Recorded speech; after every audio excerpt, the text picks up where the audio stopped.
What's up, y'all? This Find the Others episode is with Vergo from the YouTube channel Psychedelic Actualization. We talk about things like the thriving underground ayahuasca scene in Europe, the delicate balance of grounding these psychedelic experiences, which can be so far out. We talk about psychedelics as a way to self-actualize and become a more whole human being, which is really what Vergo's channel is about. And we talk about our thoughts on sharing these experiences publicly, like through a YouTube channel. So if that sounds like it's for you, stick around for this episode with Vergo from Psychedelic Actualization. All right, now we're actually recording. No, actually, I remember the test recording, see? Yeah, okay, I'm so sorry, man.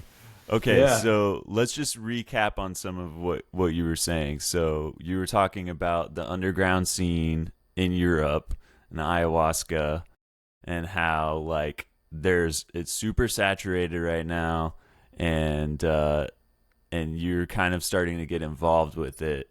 So can you just touch on that again? Like, how is it in the local underground scene in Europe? Yeah.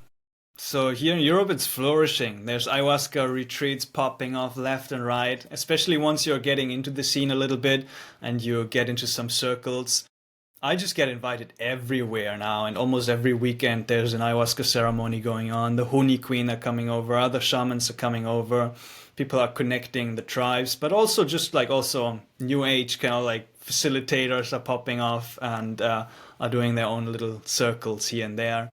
And there's some really, really good ones. Like I've been drinking with some really nice ones, and I've kind of like also found my home here now with one particular person, which is just absolutely magical and beautiful. And then there's some that I'm a little bit less experienced, a little bit. I was in this really sketchy situation with it felt like a cult-like setting once. So there's some really irresponsible kind of like facilitation or ceremony going on here as well. It's a big scene. Ayahuasca is just like it's coming fast and it's spreading fast. It's probably one of the most well-known like psychedelics out there. Everyone knows about mushrooms, everyone knows about LSD, and I feel like ayahuasca is kind of the more modern version of those things as far as like the public mainstream perception of it, because there's something about it where it's like a magical potion you go to drink in the jungle. Like it has this mythic quality to it that I feel like I don't know, it's interesting where it's like people could achieve some of the benefits of a psychedelic experience by growing their own mushrooms and having that experience in their apartment. But there's something about like, I'm gonna go down to South America, work with the shaman, drink this magical potion, and it's gonna heal me. And so it's just interesting to see how ayahuasca is taking over, and it comes with benefits and it comes with problems, because I'm sure you know a little bit about like how the harvesting of ayahuasca is now becoming like a big issue. So, and that's interesting that you said the shamans are coming over to Europe. So what was that tribe you mentioned? Yeah, the Huni Queen, for example, from Brazil, but also other traditions. Some Shipibo people are coming over. Some, what was the Kofan or something? Like some people are coming over. And it's actually also, I've heard, creating divide within their tribes, because some tribes kind of like some people in the tribe stand for keeping it in the tribe, keeping it in the jungle, not spreading it too far out and going to Europe with bottles of ayahuasca. And some are feeling the call and saying like, it's good to spread the medicine, it's good to work out, kind of like to share it and to travel with it. Right. That is interesting too, because I read a thing about I don't know if it was Shipibo, but it was one of the ayahuasca tribes, and then one of the shamans was being interviewed, and he was saying some pretty strong stuff. Like, first of all, that they don't like being called shamans because that's actually the Siberian term, and that their actual term is like more like curandero. Yeah. But at the same time, like you said, there's divides, so it's like it's hard for me to tell. Like, I will respect what that guy's saying, but it's like that's still just one person. So it's hard to say that this one guy speaks as a monolith for like how all these tribes feel. So I just was like, I don't really know what to make of that. So that's interesting to hear that dynamic play out in Europe.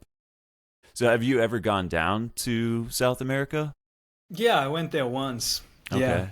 Where, definitely. in Brazil? It was in. Made like one big travel to Brazil and then Peru and then Mexico. And in Brazil, I drank with the Huni Queen, and in Peru, I did a 14-day retreat where I was like, okay, now I'm here. Now I wanna go a little bit deeper. Like I want to go as deep Yeah. as possible. And so I did my first longer retreat and had a really tough time. Like Yeah. it wasn't an easy experience. And now I haven't been there for a couple of years, but the jungle is calling me again, and I kind of like still want to go a bit deeper with dietas. So Yeah.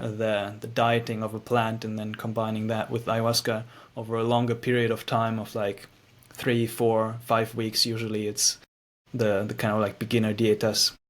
Yeah, yeah. I learned a little bit about that because I made a video recently about like psychedelics that do have some physical risks, like some dangers, and the dieta, the diet is there's like a spiritual and traditional reason for it, but there's actually like a pretty like practical reason because like if you eat too much cheese or whatever, that mixes with the MAOIs, and so what do you know about the diet? Like, because yeah, it takes out like fermented food and cheese, and then what have you heard about it? I guess besides that, like risk of the MAOIs.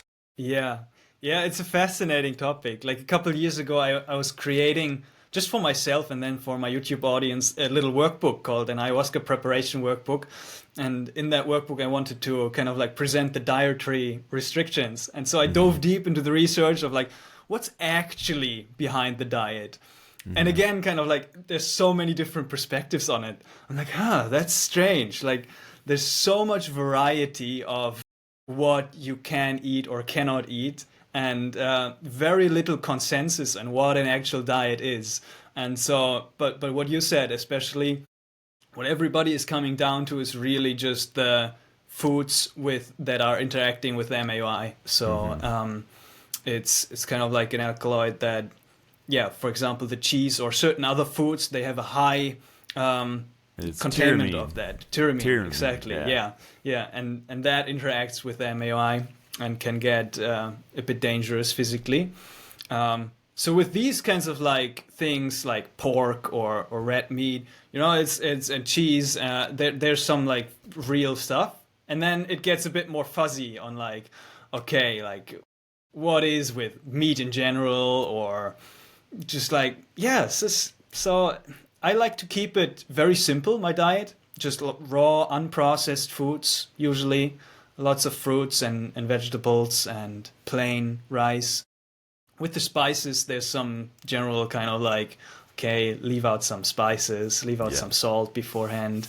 But usually it's very not so black and white in like what some retreats recommend.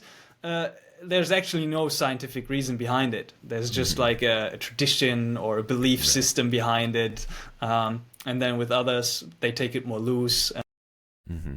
Yeah, usually it's recommended wherever you go, it's kind to follow through with the restrictions that they're giving you beforehand.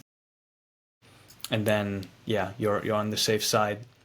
But Gotcha. overall, there's also people like Julian Palmer, for example. He wrote in his book Articulations or talking about it that sometimes he's not taking it that seriously with the diet and it's not that strict. And you still gotta have a fine ayahuasca Sure. experience, Yeah. or there's a potential for just being completely fine, even if you've been eating meat before or you've been taking some of this and that before. Yeah. Yeah, Right. And that was one of the things that I discovered as well with my own research is that like there's like a small risk with the cheese and all that tyramine stuff because the MAOI is like this type of MAOI that's like not as risky, I guess. But if you were on like an actual like pharmawaska or something, that the risk would be a little more intense. yeah, I don't remember what it was, but yeah, there are chances where you don't want to, like, where the diet will become more strict, but it's like in general, it's like a small risk and you'll probably be okay. But if you want to be safe, you might as well, like follow the diet. And a lot of people, going into this traditional setting, it's like, why not just like, when in Rome, kind of follow the traditional stuff just because you're there to do it. Exactly. Yeah, I pulled it up now. So basically, yeah, I in my research as well, I found out that most foods that do have tyramine, it's a lot of them. They have such a tiny trace of tyramine that it's like it doesn't do anything. It doesn't really matter. So the basic list that I came up with basically is meat and cheese high in tyramine, so strong and aged cheeses and cured meats. Pork and red meat is based on traditional belief only. And then alcoholic drinks, mostly red wine, is high in tyramine, and fermented foods, and then reducing dairy products, processed foods, sugar, salt, and spicy food. And then so that's the basic list that I came up with. And then there's a kind of like a more extensive list where it's soy or yeast products. Some people say no chocolate, no cacao, be careful with nuts, be careful with caffeine, and even some said no spinach, no tomatoes. It's like it got really wacky when I was looking into it. Got you. Okay, good to know. So since we're talking about ayahuasca, I am curious about that because I've never experienced it before, but I've always felt like called to it, and I know that I will meet with it one of these days. And I'm really fascinated by like the way that mushrooms kind of tap you into this Gaian overmind, where it feels like there's some kind of it's like you plus all this other this animate spirit of the earth or the Gaia or whatever you want to call it, and it has this like feeling of a identity or whatever. And I feel like ayahuasca is like that too, based on what I've heard. They always refer to it as like mother ayahuasca, and then how it has like, it feels like it's this entity that has this plan for you, or it guides you. So what is your experience of like the spirit of ayahuasca?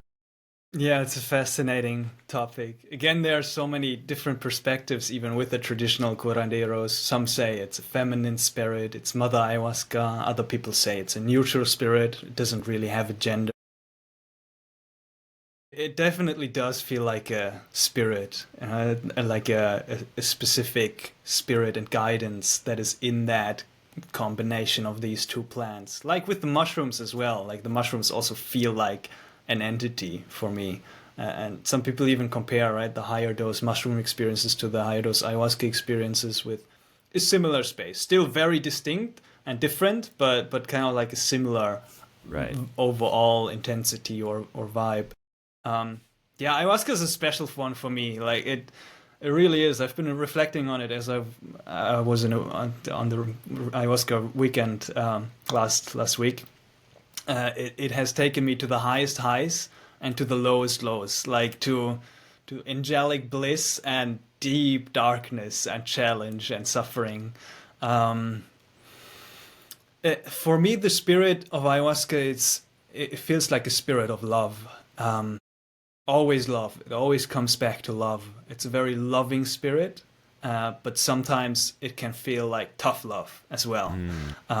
So really, really rough and tough love, completely pushing me to the boundaries of what I'm capable to hold and experience, but somehow never further than that. At least for me. I mean, some people say they're freaking out and they have traumatizing experiences, so it does go a bit further.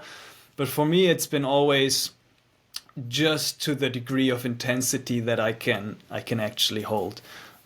One time it went a bit over, but that was exactly what I was asking for. That was in that 14-day ayahuasca retreat in the jungle, where I was like, I want to go as deep as possible, and I want more and more. And I said to the corredor, give me more, and he's like, tranquilo amigo, like take it slow.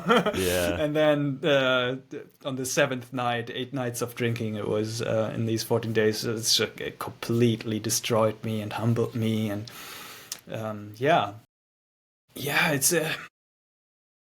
it's different every time as well. So there is a very personal side to it, a very personal guidance. It feels like to me, clarity about my path, about insights, about what I want to do with my life, and kind of like that kind of like clarity, and then the spiritual, transcendent aspect of it, really transcending the personal, going into the transpersonal realms, into yeah, just communing with God, with that all-encompassing consciousness and spirit. And it does feel also like it's fascinating. I can't really. I mean, you hear it so much, but it's like it's very fascinating to experience that even in the body, it feels like a spirit is working through in the body. Mm-hmm.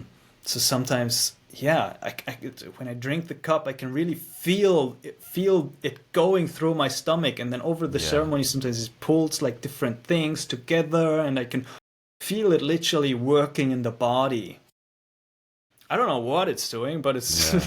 it feels good Yeah. afterwards. Yeah. Usually, like the after effect is usually one of strength and power and Right. clarity and grounding.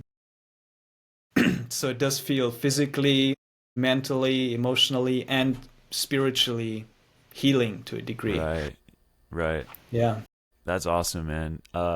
Yeah, it sounds like it has some similarities with DMT, where there's this almost like spiritual surgery that happens. Have you heard about these kind of experience where like uh, like mantis aliens come and like do surgery on your chakras?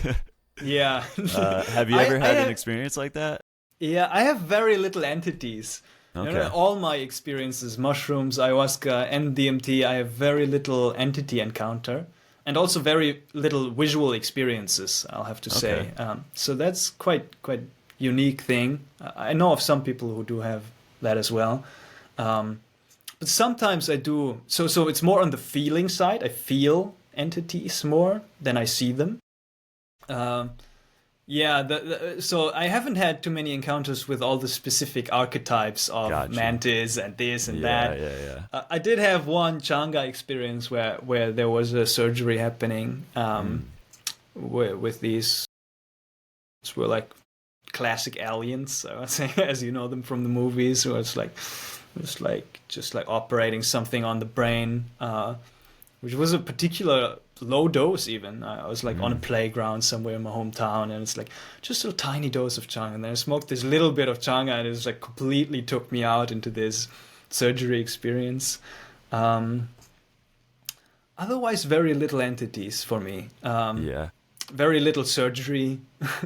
Sometimes there's encounters with some entities. I've had one particular mushroom experience. It was 8 dried grams of mushrooms. That was a clear kind of like entity.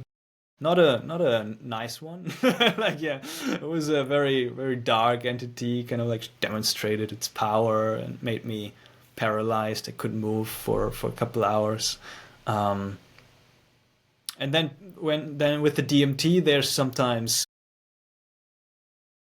these realms where the entities don't have a specific form. Kind of they're more like these huge spirals of geometry that are spiraling around, Right. and yeah, yeah, Right. it's It's like a interesting. The entity encounters, fascinating stuff. yeah.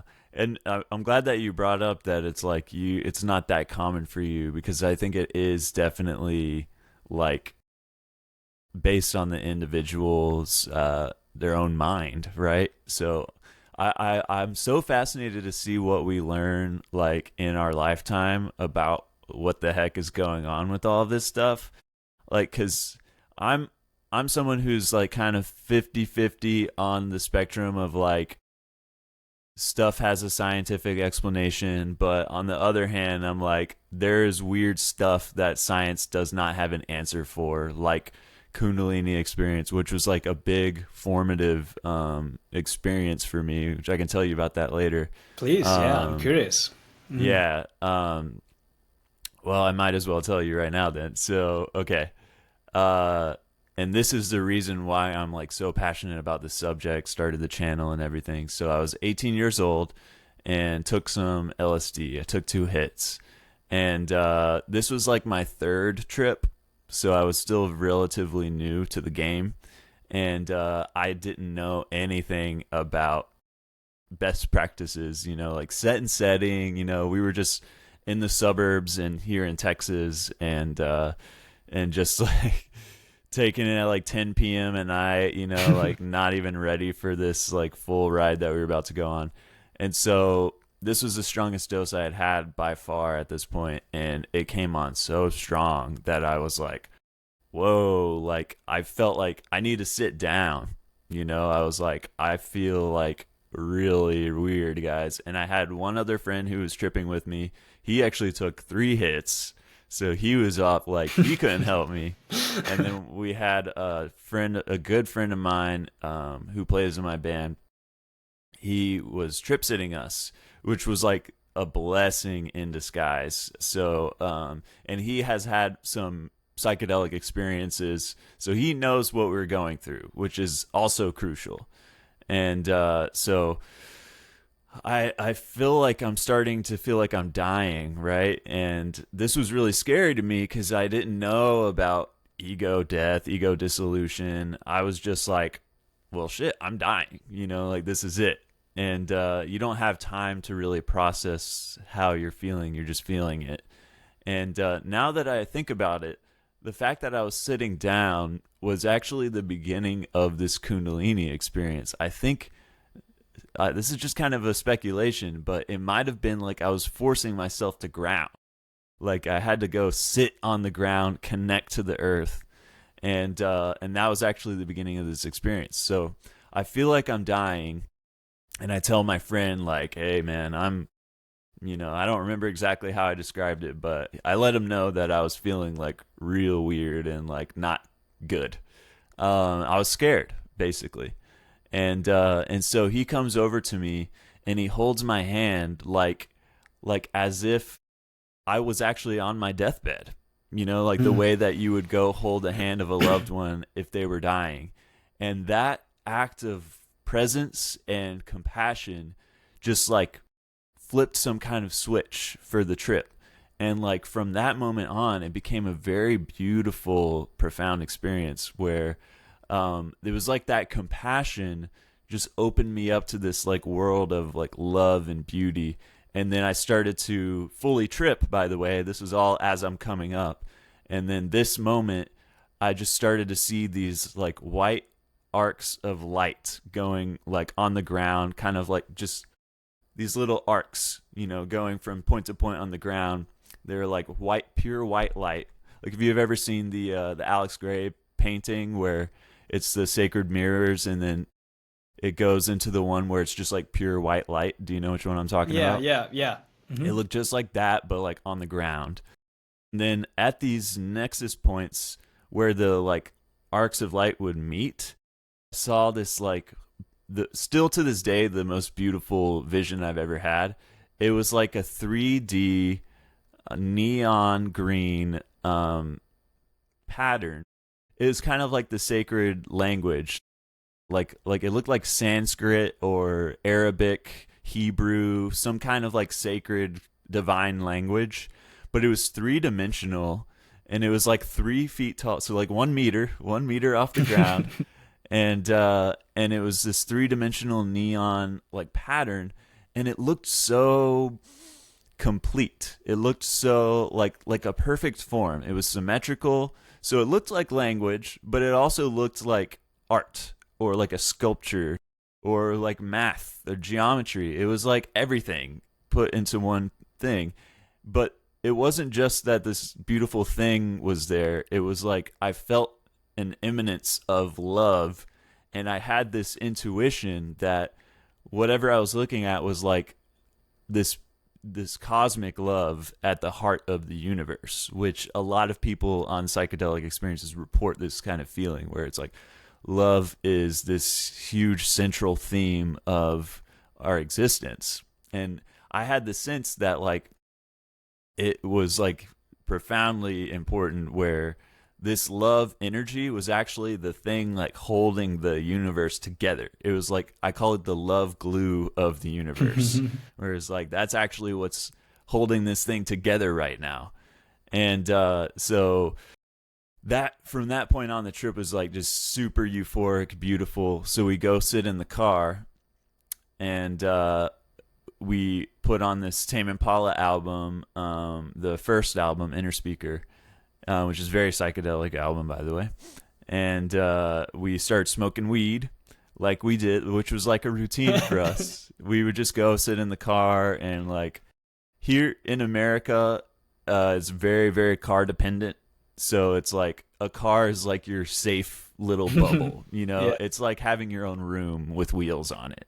So we would go smoke in the car and listen to this album, and that's when the Kundalini really started happening. So I was listening to this song called Expectation from that Tame Impala album, and the textures of the music had this earthy quality to it, where and you know how when you experience synesthesia, your senses start to cross with one another. So it's like the sound of this music was actually making me feel this earthy clay, like I was feeling the clay of the earth in the texture of the sound. And I realize now that that was like the root chakra. That was like me connecting on that level to the earth. And then as we were listening to the music, I start to feel this like fire in my belly, like this growing sense. It felt like a warm fire on this, the best way I can describe it. Not like a painful fire, no burns involved, just like just the warmth and like something building up inside. And this energy started building up so much that it was like it started running out of room. So it actually started moving up into my heart.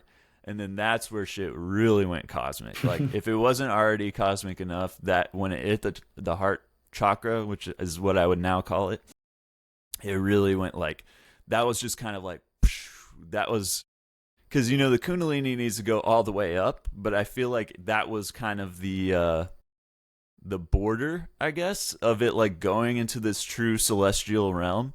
And so once it hit the heart, it like supercharged there. It was like all this intense energy went up to the heart, and then it was like like magnified, intensified.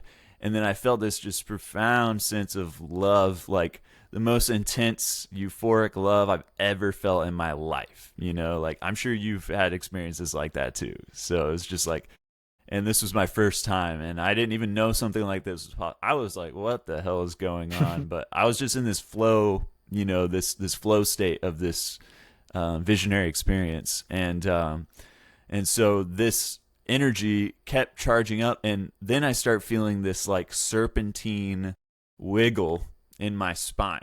Like I started feeling like this kind of snake-like feeling going up my spine.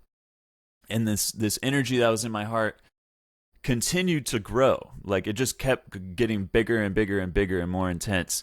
And then similar to how it needed to like break out of here, now there was too much here. And I felt it go zoom, like it needed, like I felt this intense need to like express what I was feeling in my heart. And that now I know is the throat chakra. And then as this happened, I started to experience cosmic consciousness, where I became as huge as the galaxies. Like I was no longer confined to this room. It was like I am space, basically. I am like, you know, becoming one with the universe.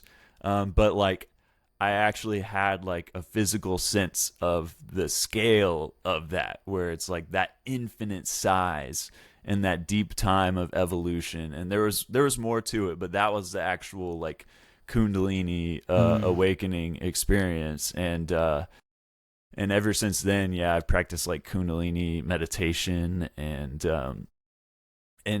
I still have not seen any like science or anything that validates what I experienced, but I know it's real. So that's one of the reasons that I'm like, there's more to this existence than we understand, and science should come humble.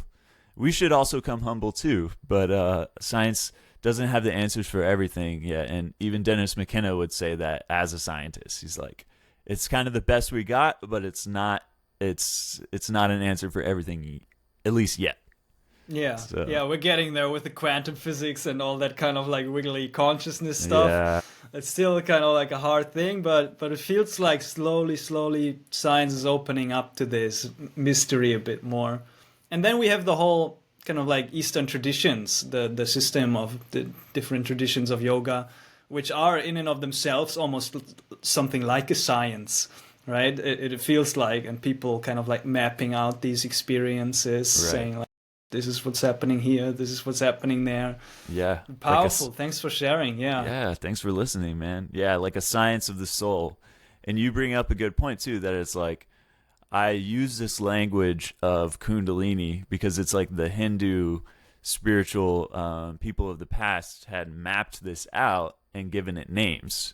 So it's like we're just using the, it's maybe an old map, but it's a map, and it's like it matches with what we've experienced. So yeah, it brought up some of my kind of like peak early trips as well. When you were talking about this, I wanted to there's ask nothing you, like this first samadhi experience. It definitely has been life-changing for me. So yeah, I might just share what came up for me. Yeah, so please. The first kind of like experience of love and samadhi, it's another kind of like borrowed term that means so many different things and different traditions even, was also on some of my first LSD experiences. I was just fumbling around, not knowing about set and setting. I was doing it alone though at 16, kind of just like I've heard about Terence McKenna and Ram Dass and Alan Watts, and then I was like, and all of them talked about psychedelics and spirituality, so I was just curious to try. And with these LSD experiences, I was getting into Zen Buddhism as well at the same time, and consciousness research. I remember watching this one TED talk I was from this Dada whoever, and he was talking about the nature of consciousness. And towards the end of that TED talk, he gave a little guided meditation, and I felt this unitive sense of consciousness for the first time, this oneness that you were describing, and also that the essence of this oneness, basically the essence of everything, is love. And were you tripping? Man, it's like with LSD. Since then, it's like it's never been the same. Life has never been the same. It's just that realization and that experience. It just stayed like that knowing of that the essence of everything is love. There's nothing to deny that anymore.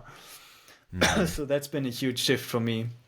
And also, as you said, with the dying, the sense of self that is dissolving into the experience. I was listening to way too much Terence McKenna when I was starting out. So actually, when I was listening to Terence, and that was almost all I got from the psychedelic space, and I started to experience the DMT. I was as well, did I do it wrong? Like, I haven't had the little machine elves or whatever. Yeah. I'm like, no, okay, this is just how I work. Right. And one of my first mushroom experience was then also at 16, was 5 grams in silent darkness alone. And oh boy, I was not ready for that. Yeah. I followed through on the 5 grams in silent darkness advice, and I even kind of like knew about the term of ego death a little bit, but didn't fully get it back then. And then a little bit about like, okay, mushrooms can make you feel like you're dying, but it's actually just this sense of self that is dying. Yeah. And when it actually happened, then I was not ready back then. Like I didn't have anybody there, and I was just thinking like, oh my god, I poisoned myself. I'm dying, and I've been kind of like tapping in and out of consciousness throughout the whole night into these visionary experience from which I don't remember anything, so almost like a blackout and then back. Yeah. And I thought like I was in heaven or dying or whatever, right? And then slowly it kind of like came back together. It scared me off of the mushrooms for 1 or 2 years, and then started slowly again with 3 grams. I worked my way up. But yeah, that's kind of like showed me instantly the potential danger or just like power of these experiences. Yeah. Especially early on. Like tripping solo is extremely valuable, but I think like for anyone else who has less experience, at least have someone like in another room that you can call, or what I would do is have someone that knew I was tripping that lived kind of close that I could call in case. And that actually, I also had an early psychedelic experience inspired by Terrence McKenna, 5 grams in Silent Darkness. It's one of the first trip reports I made on the channel, and I had a crazy experience. But one of the things that it actually started really cool, and then towards the end, it became more difficult. So it was like it was mostly good until the end because I wanted to call my friend. And I felt like I couldn't do that because I felt like I hadn't done my end of the friendship bargain. Whereas like I haven't been a present enough friend to like ask for his help right now, which is it's bogus. That's not true. Like a real friendship is kind of like unconditional. But it was a good wake up call that it was like I need to be a more present friend, because when I got super into the psychedelic stuff, a lot of my friends weren't necessarily hardcore psychonauts. So I felt like I was going off into the rabbit hole, but I was leaving my friends up, on Earth still. And so I felt like I couldn't ask for my friends' help, which looking back was not true, but it did wake me up to the fact that like I need to be a more present friend. And so, yeah, I would recommend for any like new psychonauts to have someone, and wait till maybe you're a little more experienced to fly solo. Yeah, yeah, and the basic kind of like education around it. I mean, that's why YouTube channel like yours and maybe mine are so valuable, because it's like you're making mistakes, you're learning from these mistakes, and then it's now in the last couple of years it's been rising, the education about it, how to properly prepare, properly set the setting for the experience, have safety measures in place, and then integrate properly as well. Also the navigation of the journey, even right back then I didn't know, like I was watching YouTube videos, I was popping the LSD while I was still on work, basically on my way back in the bus I started tripping, or like weird stuff, and now I know, like, okay, it's eye mask, therapy playlist, I'm in my bed, or I have a properly prepared trip in nature, depending on the set, right? There's more awareness around how to approach it responsibly and with maturity. Yeah, and still exactly. I run into mistakes and I do course. irresponsible stuff, and that's it just keeps happening.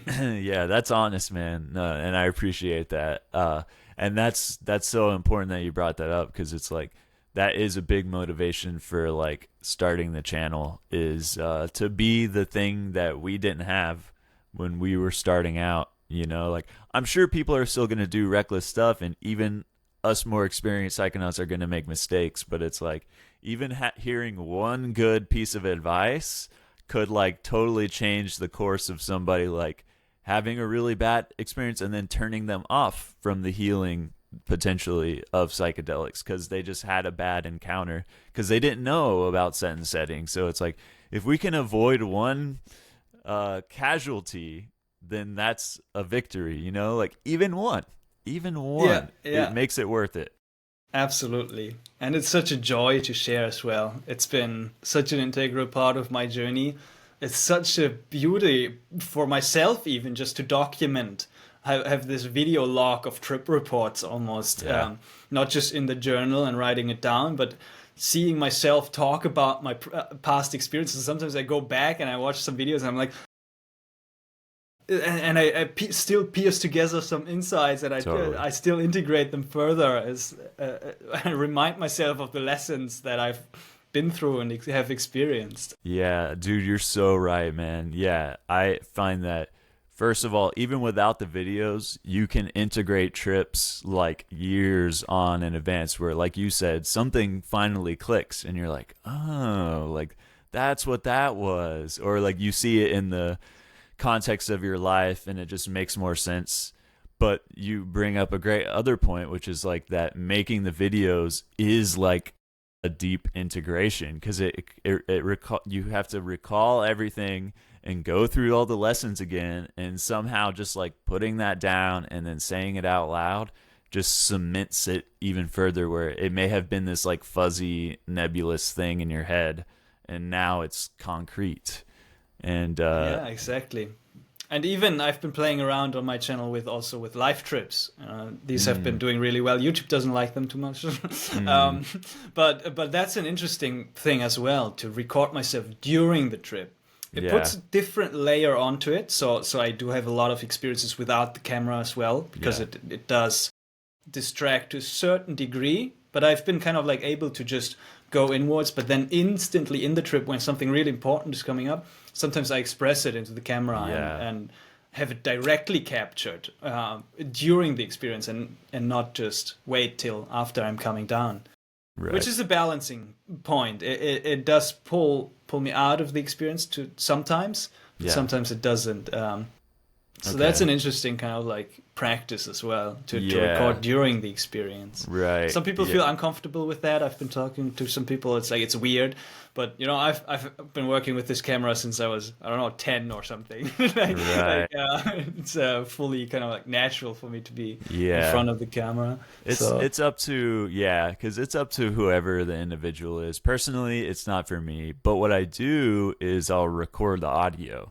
And I find that to be a less invasive way to capture the insights. Like, you can hear what we're talking about, or someone start speaking in tongues, so you can like get the quote.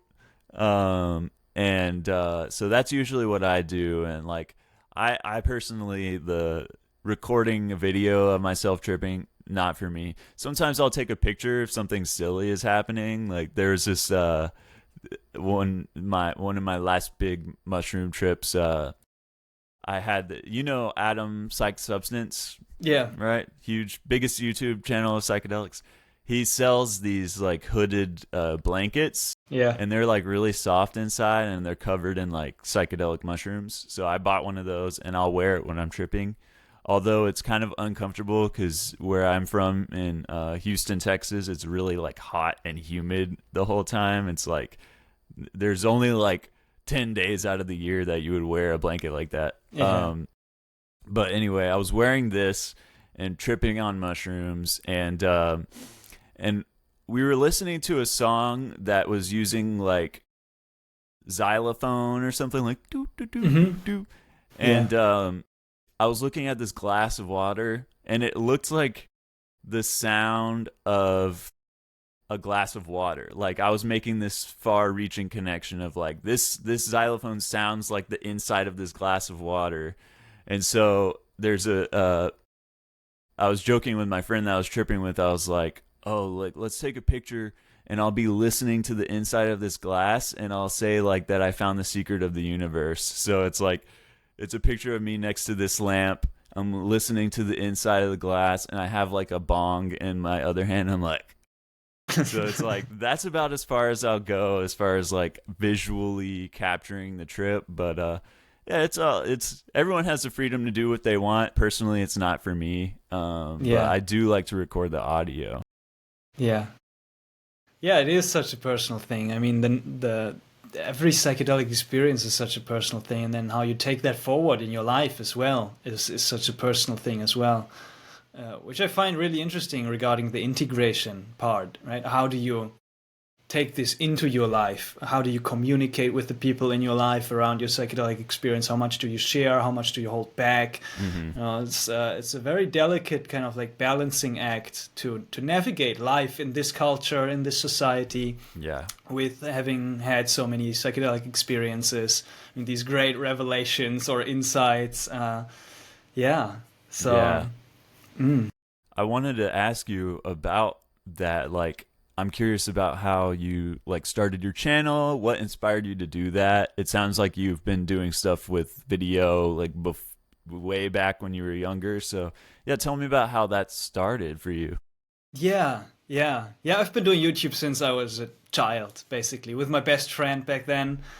Still my best friend, and we've just been recording all kinds of weird stuff. Back then it was just like filming ants or something. Just like really silly stuff, or filming a teddy bear and then putting that on YouTube. Sure. And then that's kind of like how it started. And then over my teenage years, I was just basically with him and also alone, just sharing everything I've been passionate about. So there was a channel about anime, or a channel about video games and let's plays, and a channel about, I don't know, it evolved. One Piece channel, and then it evolved into Zen Buddhism. So I got curious about spirituality, and then at that time, kind of like I got interested in psychedelics as well. Had my first couple of experiences, and when ayahuasca and 5-MeO DMT came around the corner, I was like, I have to share this. Like, I have to make videos about this. There's no way around it. And so I was sharing it on this German channel back then. But it was a mixed mash of comedy, outside videos, Zen Buddhism, and then psychedelics. And then my friend was like not too comfortable with making that a whole psychedelic thing and channel, but I felt more and more drawn to the psychedelic space. So at one point I was like, I'm just gonna start my own kind of like channel around the psychedelic path, and because it's calling me, it's closely related to my life purpose. And so I initially just wanted to document my journey to realize my life purpose, which is to facilitate in that space, to work in that space, help people prepare and integrate and navigate the psychedelic space. And I was just then Psychedelic Actualization was born around four or 5 years ago now. Okay. And since then it's been evolving ever more beautifully. Nice. Yeah. So it sounds like we started our channel around the same time. I started about 4 years ago in April 2021. Yeah, mine was November 2020, probably around that time. Cool. So we're from the same batch, pretty much. Yeah.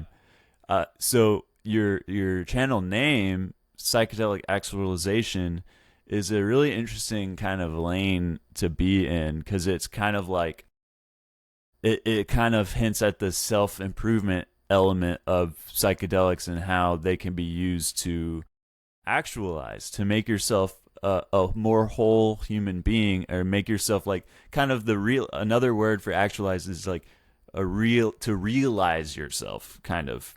And I'm familiar with the term actualization through Carl Jung. So tell me, are you into Carl Jung, and is that where you get the idea of actualization? So talk about that angle. Yeah, I was thinking about a channel name, and I was like, I didn't want it to use my name. Now I kind of like want to use my name, because it's like it's a nicer thing for personal branches to use your name. But psychedelic actualization was just too perfect, because that was kind of like really my approach to the psychedelic experience from beginning on. Since I was 16 with my first trip, it was just for self-actualization and self-realization, because I was getting into spirituality and personal development at the same time as I was getting into psychedelics, and they were just synergizing so beautifully. Like everything, or almost everything I can contribute to the psychedelics in regards to figuring out my values, my purpose, what I want to do in my life, how to show up in life, how to communicate with people, and then spiritually as well, deep understanding about the nature of reality, about God and love and all of that stuff. So I had to call it Psychedelic Actualization to emphasize the utilization of psychedelic experiences for self-actualization, self-realization. Actualization, I am into Jung a little bit, but I have gotten it more from, there's a YouTube channel called actualize.org, so Leo Gura, so that was kind of like part of my journey, watching his content. He's got really interesting stuff. My first video of him I watched was about a 13-day 5-MeO DMT retreat he did, like just intense 5-MeO journey. So I'm like, oh, this guy's interesting. Like, so really pushing the boundaries here. And then with the personal development, I get more into Maslow. So, and Maslow's kind of like term of self-actualization. Gotcha. And that kind of like branch of humanistic psychology, where I resonated with. And then the study of psychology has been just a natural progression of the actualization, right? Getting into Stanislav Grof or Jung, or who's this other guy, Rogers, but also Roberto Assagioli, also beautiful work that he's doing. So yeah, that's where the actualization has been coming from. Like the aim for self-actualization. based on Maslow's hierarchy of needs initially. Yeah. Got you. Okay. So not so much Carl Jung, but Not too much it is. It is all tied in together. It's just Yeah. like he has a different kind of approach or criteria to that. It's like having to do with the unconscious mind, and like coming from the Jungian side, because that's a little more my schoolyard. I don't know what I'm trying to say here, but you get the idea. I know this stuff. Carl Jung, the idea of his actualization is like that you make the unconscious mind conscious. And although he wasn't really that much of a fan of psychedelics are a huge way to do exactly that. It's like you take these contents of your mind that are deep down in there, the unconscious mind. So that's where a lot of like childhood stuff comes up, and things about yourself that you never realized that are just deeply ingrained, and you become conscious of it. And that is a way for you to actualize and become whole. There's also this whole idea of like the archetypes of your psychology. So for me, after this Kundalini experience, I began to feel an awakening of like basically my inner feminine side.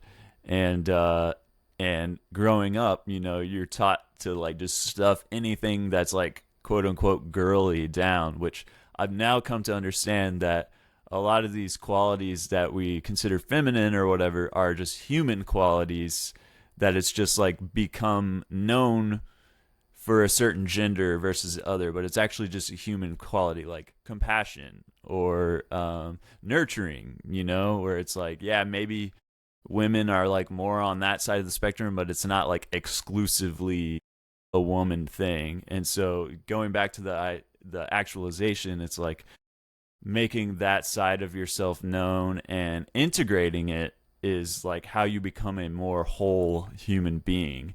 And as a creative person, it's been totally vital, like in the ideas of Carl Jung, the anima is kind of your inspiration and your muse, the source of your creativity, your connection to your soul. So it's like, how can you not need that as like as an artist, or even just as a person? Like, we're all creative people. Like, even if you don't paint or make music, it's like you can be an artist with the words that you select, for example, or even YouTube. It's kind of like a mix of an art and like a craft. But I believe that there is an art to storytelling. That's a huge one. Yeah. And that was one of the big reasons I also started my channel, is that I wanted to improve my storytelling, eventually write a book, but I wanted to improve my storytelling by like telling people these trip experiences, basically. And that's been a long path, but I'm getting somewhere. Yeah, effing the ineffable, right? Yeah, that's what it's about. Yeah, I like that exactly. you brought in the wholeness, because this is what integration is. It's whole, right? It's integrating certain parts into one whole. It's a beautiful word, I find. And I've kind of like recent years kind of like pieced together of like, okay, what is psychedelic integration? What does it mean? What is it? And that question alone can like set off such a beautiful inquiry into what your life is, because I found it's not separate from anything in my life. The physical, mental, emotional, environmental, social, and spiritual aspects of our being. All of this is kind of like our integration. Our life is our integration. And then what we express and create as a creator as well, it's part of our integration. Putting this experience and this beauty into our work and play with that. And yeah, also my area of creation is words. So having been inspired by Terence and Ram Dass and Alan Watts, it's just like I just love playing around with the words and trying. There was a beautiful sentence as well in LSD and the Mind of the Universe from Chris Page. I don't know if you know that book. It's my favorite book It's of on all my time. reading list. Okay. I can highly recommend it. It's my favorite of all time. And he also said there's this sensation of like, okay, it's ineffable, so why not just surrender to the silence? And he said, before we surrender to the silence, why not try? Why not try to articulate what we've seen? These visions, these indescribable experiences. Why not give it our best to to pass that along. Exactly. And then you can surrender to the silence. Yeah, no, I'm glad that you brought that up because I feel the same way where it's like sometimes it can feel futile to want to F the ineffable, but it's like even if we fail, because we will never truly describe with language the depths of these experiences. You can hardly describe the depths. Josie Kens brought this up to me one time. It's like language actually can't describe any experience fully, right? It's like even how a meal tastes. It's like it falls short. It always falls short of the actual like experience. And especially with something as intense as a psychedelic experience, like there's no way you're going to be able to capture that. But even our best attempts and failures are beautiful, like even a failure to fully describe it is there's something about it where it's like we're shooting for the moon kind of. It's like that term where it's like aim for the stars and you'll land on the moon, something like that. So I think it's beautiful to try. Yeah, I love that. And actually psychedelics have brought me also into the like contemplation of language.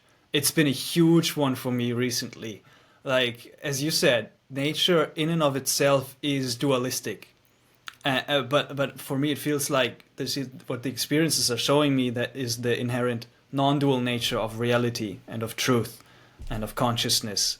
So it cannot be communicated in language, because as soon as language starts, my first word is a label. It's not the thing itself. And so I a couple of years ago when I started the channel as well, I embarked on this quest of making a YouTube channel about an online course about psychedelics. I wanted to include everything that there is about psychedelic science and all the kind of stuff. This huge outline, and I got stuck at the first question and for years now. And the first question and the first thing I wanted to answer is, what are psychedelics? What is psychedelic? And I've been researching so deeply the last couple of years into this question, and it just has to do with words and language, because psychedelic first and foremost is a word, and it's such a fascinating word, which is pointing to, what is it pointing to, right? It's like consciousness, it's like everything is psychedelic. There's no distinction, for me at least, between ordinary consciousness and psychedelic consciousness. There's like, it's such a fascinating, and then all these synonyms that we use for the material that we're actually using, right? These substances, molecules, entheogens, sacraments, whatever else they use, plant medicine. What's the etymology of the word medicine? Why are you calling them medicines? Why are we calling them psychedelics? And it's a fascinating journey just to contemplate into the question of what is psychedelic, what are psychedelics. I've actually been coming up with a new term now just to play around and just to say like, okay, I've got a new term for psychedelics that I want to kind of like popularize. Are you saving it or what is it? Should I tell you? I don't know. I've been saving it. if you're still saving it, I can respect that. I'll let you. You want to make a video about it? I'll let you. I'll make a big presentation about it. Okay. It's got to do with aletheia, the concept of aletheia of the Greeks, which is truth. Okay. Actually, I want to talk about it. It's called. It's called. I would love to check in what you think about it, because it's been just in my mind and talking to a few other people. It's called Eidopharmaletics. So Eido means to reveal, and lethics comes from aletheia, which means truth in a specific Greek kind of like context, and it's a very specific kind of description and context around truth. And pharma basically means substance. So it's truth revealing substance, or a truth revealing process induced by a substance. So that's kind of like the thing that's coming up for me, and it's a vague thing as well, because as with psychedelics, I feel that everything is a truth revealing process. Everything is a truth revealing substance in a sense. But with what we know as psychedelics, especially the classic serotonergic psychedelics, they especially feel truth revealing to me. It's like, Yeah. as well, I mean, there's potential for delusion and pitfalls Exactly. and all of that Yeah. kind of like stuff of what we might not call real, Right. but even then there we can play around with the language and say that even the delusion is a real appearance in a sense, Interesting. that Maya, or what we call an illusion, is reality itself, that there's no difference because it's all part of the whole consciousness from this bigger picture non-dual perspective. I So see. it's Yeah. yeah, so that's kind of like the words I've been playing around with. Okay, nice. Yeah, because I'm glad you brought that up because that's the one thing that just pops into my mind is like if we label them as truth revealers, then someone might have some kind of delusion and then be like, "Oh, this is the truth." But what you said is very nuanced and like includes that possibility. So, and I definitely see where you're coming from, like big picture. It's all about like where are we zooming in on? Because yeah, we're talking about this whole non-dual, this whole giant mandala of existence, and then language is like it's like taking a little scalpel and then like taking a little slice out, but it will never Yeah. represent the whole. Um, so yeah, it's just like just what level are we zooming in on? That's how I like to think of it because it's like on one level everything is one, everything is whole, but you can't say that like on a day-to-day level like like if you argue with someone you're not acting like you're one even though maybe zooming out you are one. It's like it just depends. So that's how I look at it. It's like how far are we zooming in basically. Yeah. Yeah, and it's a crucial distinction between the absolute and the relative. It's two Mm, terms I really like. On It's like on the absolute perspective, yes, it's all one. But yeah. on the relative perspective, which is just as important as the absolute one, it's not we need to contextualize our experiences. We Yeah, need to exactly. interpret. We need to be aware that we're not spiritually bypassing certain Yeah. experiences. We're doing the emotional labor. We're educating ourselves about psychology. We're actually communicating the difficult stuff with our partner, or it's Yeah. like, Yeah. yeah, it's highly, highly important. I love that you brought that up to Yeah. contextualize and really give importance and relevance to the relative as well. Yeah. Because that's one of the things that we talked about, like early experiences and not having the best knowledge and resources about like set and setting, blah, blah, blah. But the same kind of problem comes up whenever you're in the aftermath of an experience where you might be having certain thoughts and then you get thrown off balance. Like that definitely happened to me where like after this Kundalini thing, which was very beautiful, I really was like teetering on the edge of insanity for a while. You know, like it was beautiful, but there was like a madness to it. And because I didn't have anyone who had any experience about this to like guide me, I was just like standing on the edge of a cliff, like looking around, like, am I going crazy?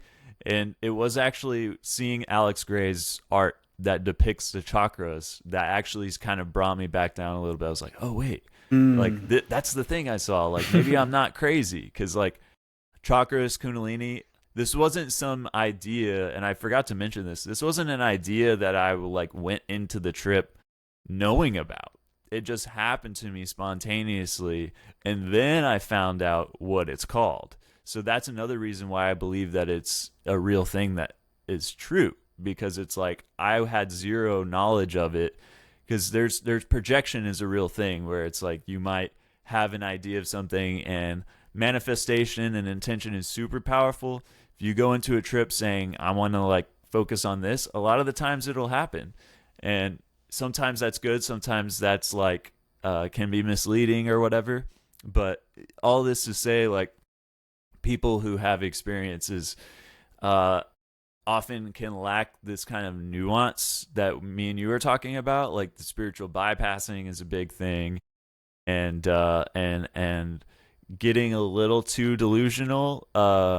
Like you know, there's a whole Messiah complex. That's a classic one.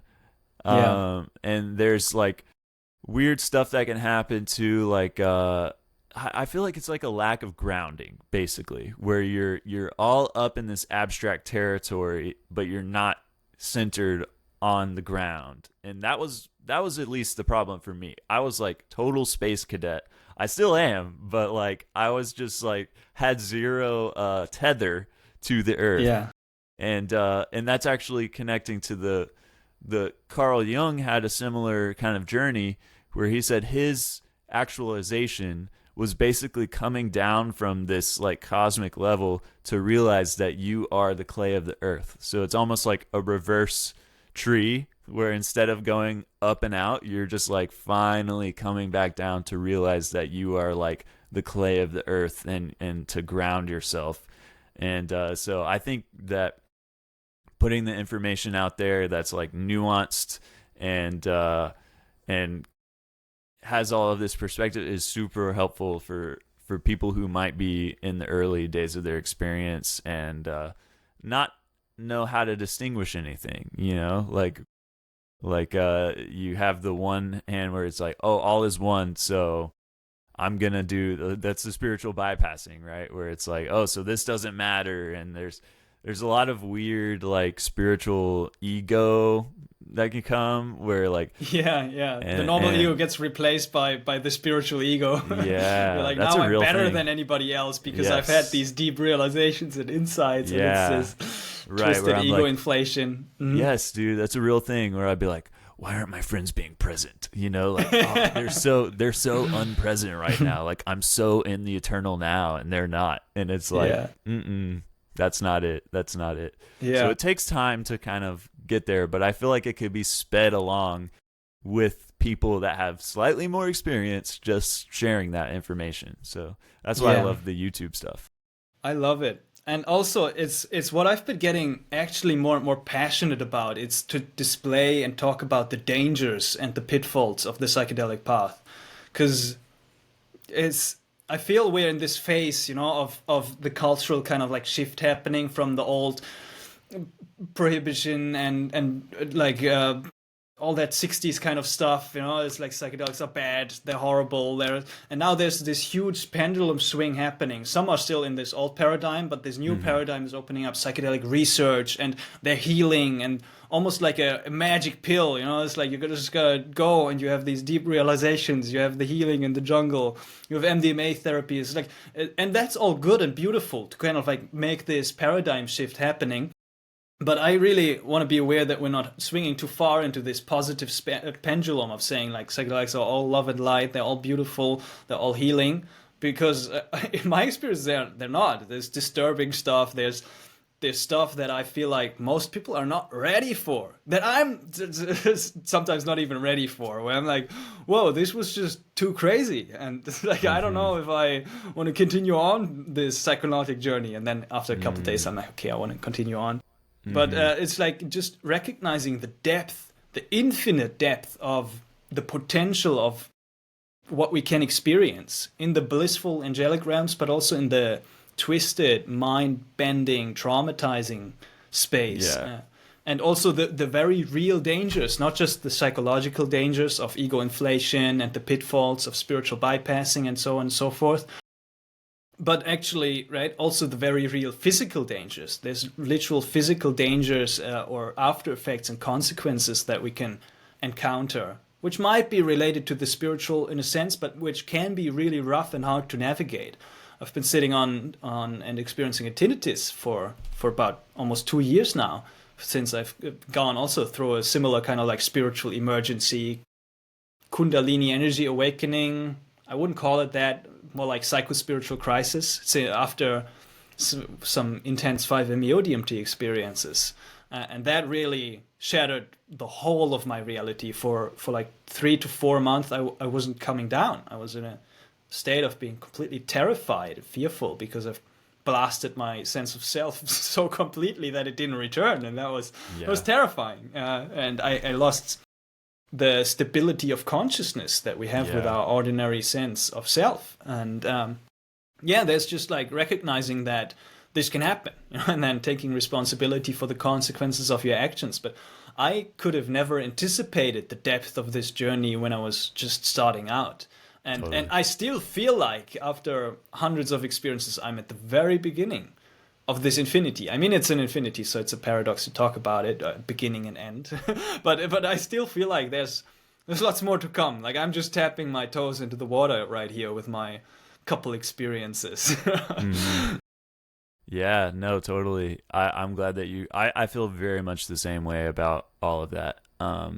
And I've seen on your channel, some of the videos I've seen are like about these difficult experiences. You know, like you had one recently, and there's been some like, I think you took like some kind of LSD analog, or maybe it was LSD, and you had like a difficult experience on that. So I'm curious what your thoughts are on like, because obviously some difficult experiences are teachable moments where it's like it reveals something that is like the lesson you really needed. But then I feel like sometimes it's just unnecessarily traumatic and like there wasn't really any lesson from it. So it's like, so I was thinking about that on one of my last mushroom trips because I saw these dark visions, and luckily it was on a low dose, so it wasn't that intense, but I was feeling like kind of anxious. And then towards the end of the come down, I smoked some cannabis, and like, and then the visions became more clear, and I was seeing these dark kind of like almost like Aztec gods that had this like menacing kind of look to their face. And I was like, I was curious. I was like, what is the purpose of this dark realm? You know, like, is there some kind of value to it? Sometimes, all the time, or is it just like a manifestation of our own, the dark side of our mind? Like, I kind of sometimes equate it to like a waking nightmare. It's like we have scary dreams sometimes. Maybe there's some kind of psychic energy that needs to be released with this like fearful, anxious place. So yeah, what are your thoughts about the difficult experiences and like the lessons, or should we just try to avoid them, or what? It's good. There's lots of thoughts around this. Oh, damn. I don't know where to start. So 3 different buckets of this, Okay. right? One being we can choose how to perceive our experiences. So in retrospect, I would say all of my challenging experiences have been beneficial to some degree. I could learn something from them. Did I inflict unnecessary suffering on myself? Yes, to a certain degree. But then there are these really tough and challenging experiences. For example, my recent ayahuasca retreats, it's been one of my most challenging trips. Just struggling and suffering. But it wasn't necessarily bad. This is what I would call and categorize as a really challenging experience. And from those, usually I find that I grow the most out of these. Even back then with the spiritual emergency and the crisis, it's been one of the most spiritually rewarding experiences of my life. And I seem to see the pattern with other experiences that have been really extreme and challenging as well. That those have been transformative in a very beneficial sense. As I was doing the integration work, kind of like, and really taking the time to process these and learn from them. So huge potential there. You could also just have the challenging experience and not integrate. Mm-hmm. So this is kind of like a beautiful category, and also what is commonly known kind of like in the psychedelic space as, oh, there are no bad trips. Mm-hmm. But I would say, yes, there are also bad trips. There's a beautiful talk by Terence McKenna, I think it's called Bad Trips, and then Terence McKenna, you might find a video from We Plants Are Happy Plants or something. Mm-hmm. He's got this, and he said, right, you know, it's like, what did he say? He said like a bad trip makes bad sex seem like a joke, like nothing. You know, it's like a bad trip, it's bad. You know, it's right. really bad. I haven't had too many of those, but I remember a friend of mine back then when I was still early on in the experiences. I was sharing it with my best friend, and we had a beautiful experience, LSD. And then he was like, "Yeah, let me share this with my friend as well." And so I invited him, completely overdosed him on 200 mics of acid for the first experience. Didn't make sure that he was properly prepared. I sent him some stuff, and then he didn't watch that. And so he was completely freaking out, like a bad trip, like it's in the books, you know, running around naked in my apartment, smashing through screens, and almost like playing around with really dangerous stuff almost. I had to call the ambulance, and it was, for me, it was a very valuable lesson and learning. I could even see his kind of like ego resisting the present moment and the experience. So for me, it was really interesting.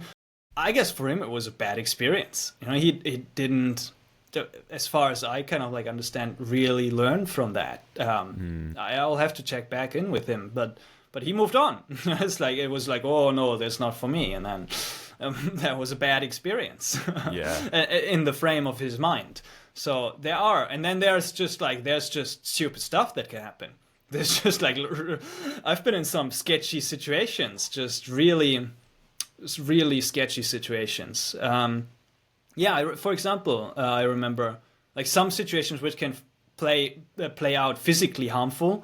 You know, as we mentioned, the physical dangers, people telling me stories that they're playing around with bow and arrow and then almost shooting themselves, you know, or I've been in the mountains of Brazil and my friend got lost and he almost kind of like died, and that's real stuff. Or my one ayahuasca experience I had where I felt like I was in a cult-like setting, and I drank the aya, and it was not a safe space, and the ayahuasca even showed me and made me paranoid that this is wrong practice, and they were preaching during the ceremony about capitalism and their kind of like beliefs systems, and it was just horrible. It was just absolutely horrible. I didn't learn anything from this other than carefully choose your facilitator. You know, so there's bad experiences from which I don't learn that much.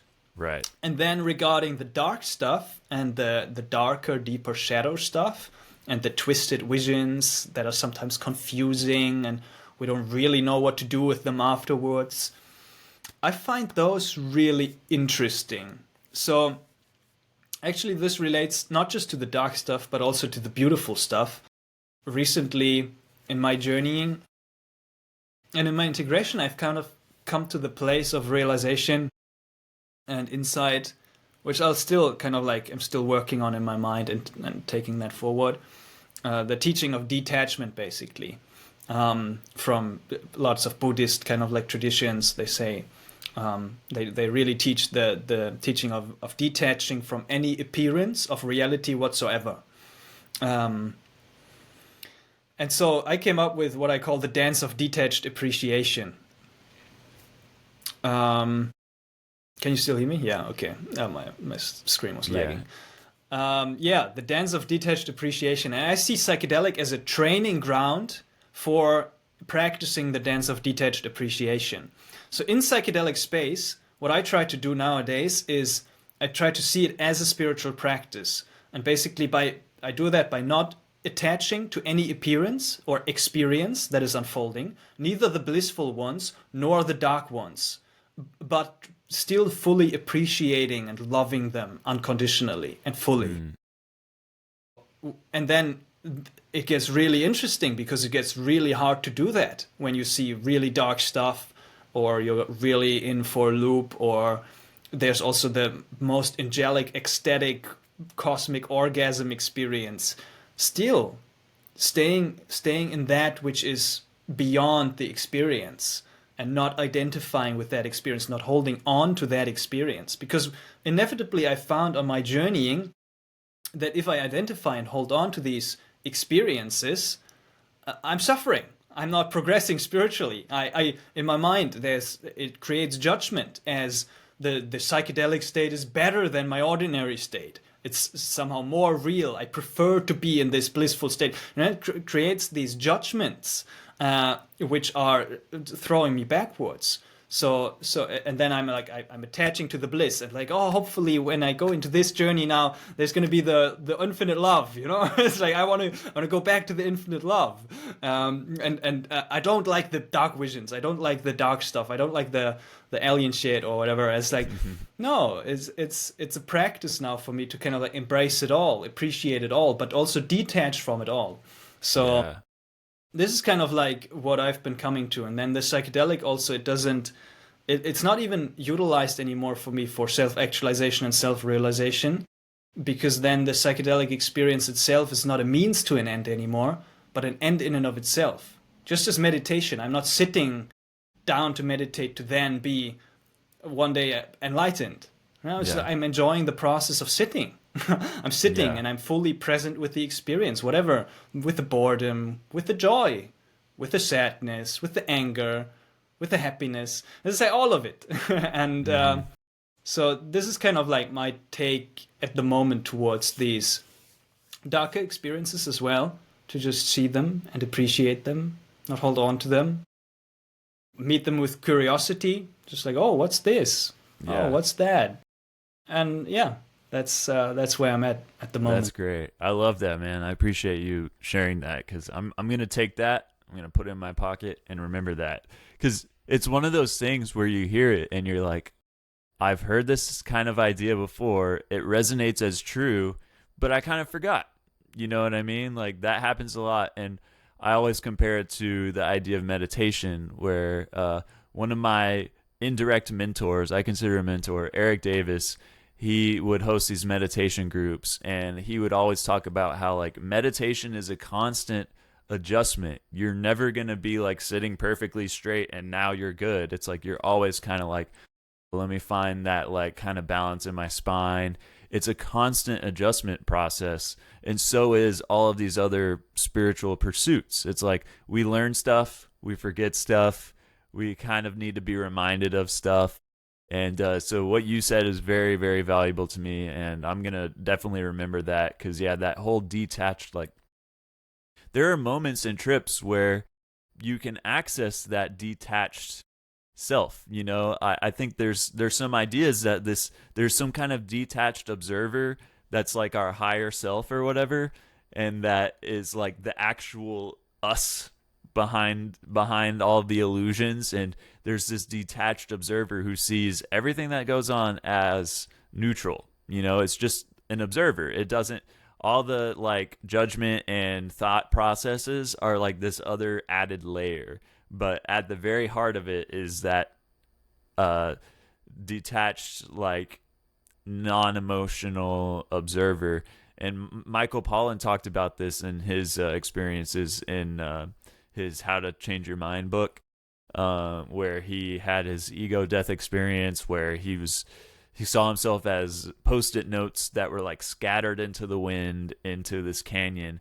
But he described it as that he was observing as a detached, non-judgmental observer. He was just like, this is happening. It's not good or bad. It's like, this is just happening. So I find it interesting that it's like, on one level, we have to kind of like aim for that, to like try to remind ourselves and adjust ourselves to like, hey, don't be attached to this.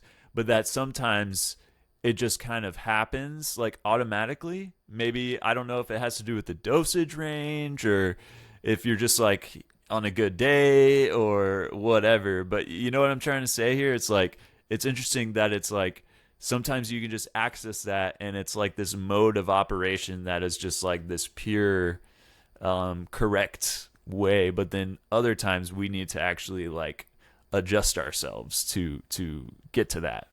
Yeah, yeah, absolutely. Because we're human, you know. It's like we do forget stuff. We're still at these like little funny apes at the end of the day. Mm-hmm. We're struggling. We do have our preferences. Coming back to the distinction of the absolute and the relative, and yeah, we do have our preferences. To kind of like recognize that absolute, ultimate, infinite love means to have no bias at all, not to see any difference between anything, not to have any preference.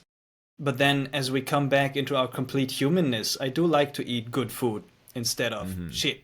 I was like, Yeah, that's just what it is. I do have my preferences of food. I do have my preferences of other kinds of tastes, you know, what kind of relationships I want to keep in my life. And it's like, yeah, balancing and dancing between both of these worlds of the totally. absolute and the relative, embracing the humanness, embracing the struggle, embracing that we're forgetting stuff as well, Totally. and then keep dancing. I like the analogy of the dance. You know, the in Hinduism they also have the Shiva Nataraj, the dancing Shiva. Mm-hmm.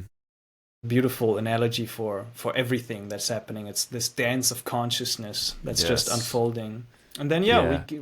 we can to practice to stay in this observer, in this pure awareness that is just watching this play, right? They also have the term called lila Yes. in Hinduism, which is this play of consciousness, which is just unfolding. And that's it. And we stay with that. And we know that, that this is kind of like where it's getting a bit beyond language, that which we are is, I find, even beyond awareness itself. Like, it's very hard to talk about this, but like some of the deepest experiences, deepest is also kind of like a funny term. It's like this breakthrough 5-MeO space where there's no awareness. It's beyond awareness itself, beyond consciousness. That I found to be the ground of everything, right? The ground of being nothing. And knowing that is my nature, everything else it becomes so light, so peaceful, so joyful. It takes off the seriousness of everything. It brings such a lightheartedness to every appearance of consciousness, all the struggle, all the forgetfulness, all the beating ourselves up. It all just becomes so funny. Right? That's also the revelation of the cosmic joke, right? As a common experience in psychedelic space. Our life is a joke. Everything is a joke. And the best thing we can do is just to laugh and to appreciate it, enjoy the journey. Yeah, I love it. I love that it's like a play, it's a dance, it's a song, and it's an end of itself. Like there almost is no purpose, not in like a nihilistic way, but it's like the thing itself is a purpose. It's like just existing. And we can attach meaning to everything, right? Like I believe that some like Terrence McKenna ideas that the universe is working towards more and more novelty. I find that idea very fascinating. And as like a musician, I'm trying to continue that, like where I'm like, novelty is things that haven't been connected before. Like, and you can do that with like YouTube stuff too, where it's like you take these ideas that have never been combined before, and now there's new novelty in the universe. And Terrence McKenna said that the universe is a novelty producing machine. Yeah. So to me, that's like some kind of purpose or like direction to existence that I can align myself.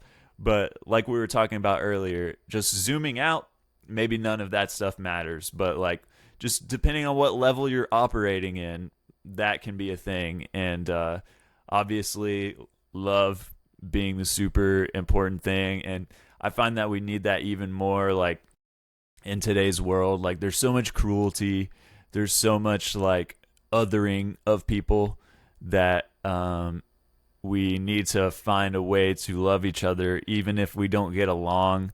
It's like, how do we love our enemies, that kind of thing. So yeah, it's a fun world. It's a fun world. Yeah And then it comes back around to this again. Balance comes up over and over again for me, because then I love to be in the world. I love to play the game, it's like, and create a vision. I know that it's an illusionary vision, there's probably no purpose to it, but I can create it. I'm a creator. I can create a vision. I can have this sense of ambition and motivation to play the game, build a business, build a YouTube channel, develop myself, integrate these habits, go travel, and then build up to realize that vision that I've set for myself. Because why not? Because what else is there to do? And sometimes I think about like, okay, I could also just fully surrender and just not create any goals or whatever.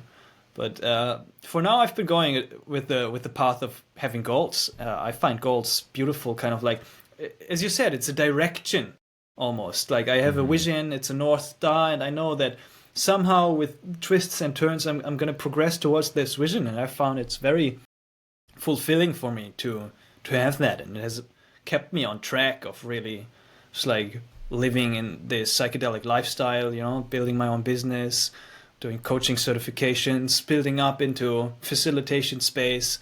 And it's nice to play the game. with the knowing, with the background awareness that it's just a game, not to identify with it, be too involved, get angry. It's like, I get angry. As I've been building a new website today. It's like, and I hate technical issues, and then I'm so angry, and I'm like, but I can't take the anger seriously because obviously I'm angry. It's frustrating. It's annoying to have this technical issue right in front of me. But it's funny because it's part of the game. It's part of the game I chose to play, and so I can take that with the sense of ease, and still do the stuff. Still play and work and progress. Yeah, I totally appreciate the like nuance and perspective that you're bringing, and I relate to it a lot. Were you always like this, like goal oriented, wanting to like start like a business or entrepreneurial or whatever, or did this come later? Yeah, it started very early. It started actually in school. It was tough. Being aware in school. Basically, I became aware when I was like 14, 15 probably. I would call my awakening. It didn't even start with psychedelics, but I was just questioning stuff. Why am I going to this school? What am I doing? What is this system? Why have I been raised Christian? And then I got into philosophy, existentialism and nihilism specifically. Not a good thing to get into when you're 14, 15. So, and also then quickly I realized kind of like those people are kind of like depressed. So then I switched to psychedelics and Buddhism, and those people seem to be more happy. But with these psychedelic experiences and this open-mindedness in the system of school, I felt very unfree and imprisoned, and it didn't resonate with me. I couldn't express my honest opinion. And so that's kind of like started this rebellious kind of like thing in me, and this spirit and this desire for freedom. It started with the desire for freedom, and then the practicalities kind of like came in naturally with that of like, okay, I want to be free. I want to travel the world. How do I do this? Okay, I might want to have online income. That was the idea. I'm like, it's online income. It's got to be online income. I got to be independent, ideally passive. I've realized passive is a bit tougher than active income. And since then, it's been this almost 10-year journey of trying to build this up, and still can't live off of that completely, but I'm getting there. And I told myself if it takes 10 or 20 years, it's going to be worth it. And since then, I've been, and earlier it was a lot of trial and error, trying drop shipping or Amazon FBA, all these like trying to make money quick, fix it quick, please, like instant magic pill money gig or whatever. And slowly realizing that no, it's like if I want to start a business and kind of like get into this myself, I got to be developing myself as well and grow myself and provide value to the world, real value. So it's been this journey ever since. Like it started with this experimentation, and YouTube has always been a part of it. And now it kind of like niched down a little bit more. And I found myself in this interesting catch-22. I was like, I want to be a shaman, or like shaman was the initial word. Now it's more like facilitator, I guess. Can't really choose to be a shaman. As you said, the word shaman itself, it's a bit of a loaded term. More like facilitating psychedelic space. But to do that, I wanted to go out into the jungle, do month-long dietas, go to more retreats, volunteer retreats. And I was like, I need money to go to these retreats. But I don't want to work in my job as a waiter. So I want to make money online in the psychedelic space and then go to these retreats. And it's like it's been this weird circle, because to do that I basically need to have more experience to even provide value in the space, and then it's about it got into this like online course stuff, and I discovered I cannot communicate truth about psychedelics because it's just an infinite array of perspectives. So I gave up on online course so far. There's still something coming, but it's like it was too big of a project with the neuropharmacology of everything. And it's like it's too much. But this has been building me up, educating myself, and then I did a coach training certification. And now it's like I'm coaching people for their psychedelic integration, and it's a great model. I love coaching. And it's generating income with the YouTube channel. It's perfect. Like it's magical. I've kind of like just to reflect, to say like, when you set out to do something, you can do it.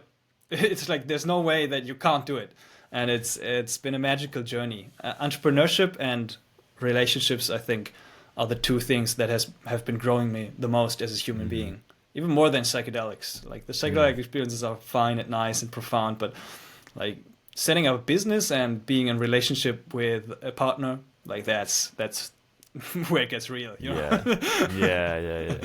That's beautiful, man. Well, I'm glad to hear that it's coming along for you and that you're learning along the way. I relate to a lot of what you said as like a young person.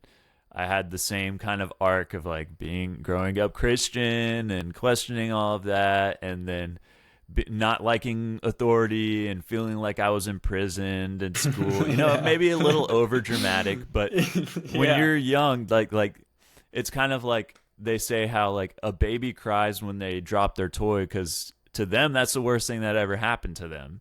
So it's like same thing for like when we're young in school. It's like significant. It's important at that time, and it does shape us.